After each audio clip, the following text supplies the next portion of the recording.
10년째 OECD 꼴찌인 우리나라의 저출산 상황은 매우 심각합니다. 전 세계에서 가장 아이를 안 낳는 나라가 된 지 오래이지요. 출산율로는 이미 세계 꼴찌였기 때문에 더 이상 떨어질 곳이 없다고 생각했는데 또다시 바닥을 뚫고 역대 최저 수치인 0.78을 기록했기 때문입니다. 우리나라 저출산 정책은 지금까지와는 많이 달라져야 한다고 생각을 합니다. 저출산 문제의 심각성을 고려해서도 그렇고요. 또 방향성에 있어서도 달라져야 합니다.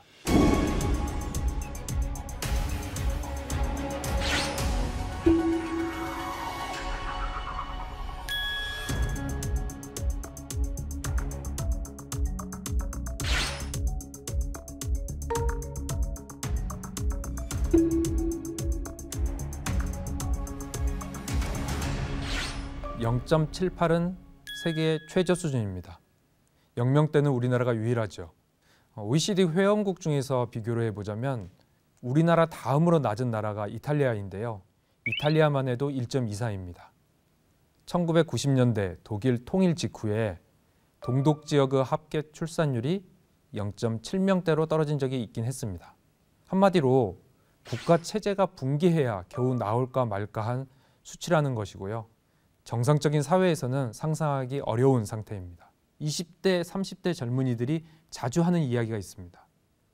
저출산 문제가 심각한 건 알겠는데 내가 나라를 위해서 아이를 낳아야 하나? 라는 겁니다. 이 얘기를 들으면 기성세대들은 말문이 막힌다고 합니다. 요즘 애들은 이기적이라서 결혼하기 싫어하는구나. 책임감이 부족해서 애를 안 낳는구나. 이런 방식으로 이해하는 것이죠.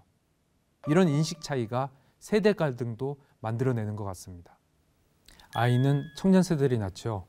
그렇다고 해서 청년 세대가 우리 사회를 위해 아이를 낳아야 할까요? 정말 청년 세대가 책임감이 부족하고 본인들만 생각해서 결혼하기 싫어하는 것일까요?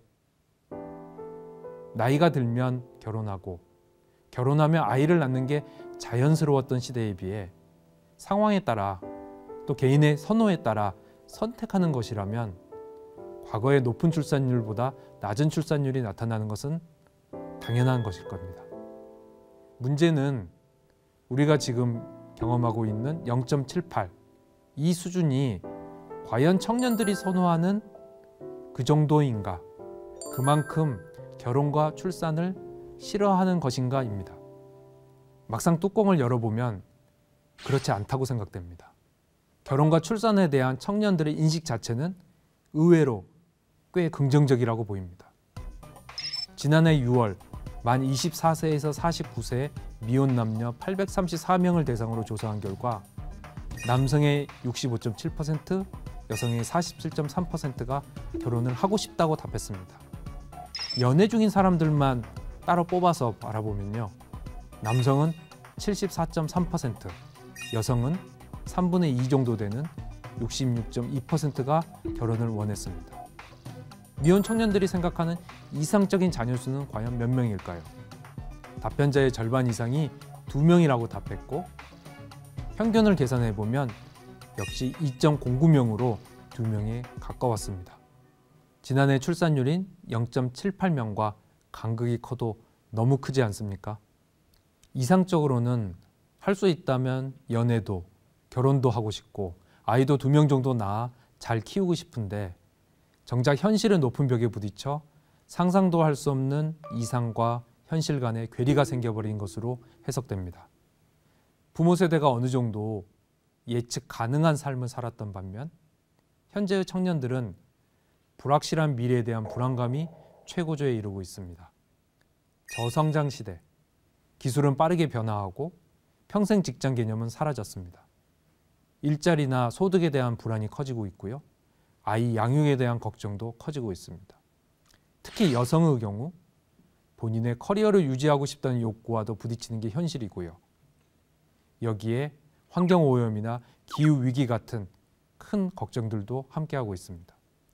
이유를 꼽자면 아이를 낳지 못할 이유는 차고 넘칩니다. 따라서 0.78, 지금의 저출산은 청년 세대의 비명소리로 이해하는 게 맞을 겁니다. 더 이상 제도 개선이나 실질적 지원 없는 출산 장려는 오히려 청년들의 반감만 초래할 뿐입니다. 국민의 기본권인 행복 추구를 위해 연애도 결혼도 출산도 바라는 만큼 할 수 있도록 국가는 제도 개선 등 실질적인 지원을 노력해야 합니다.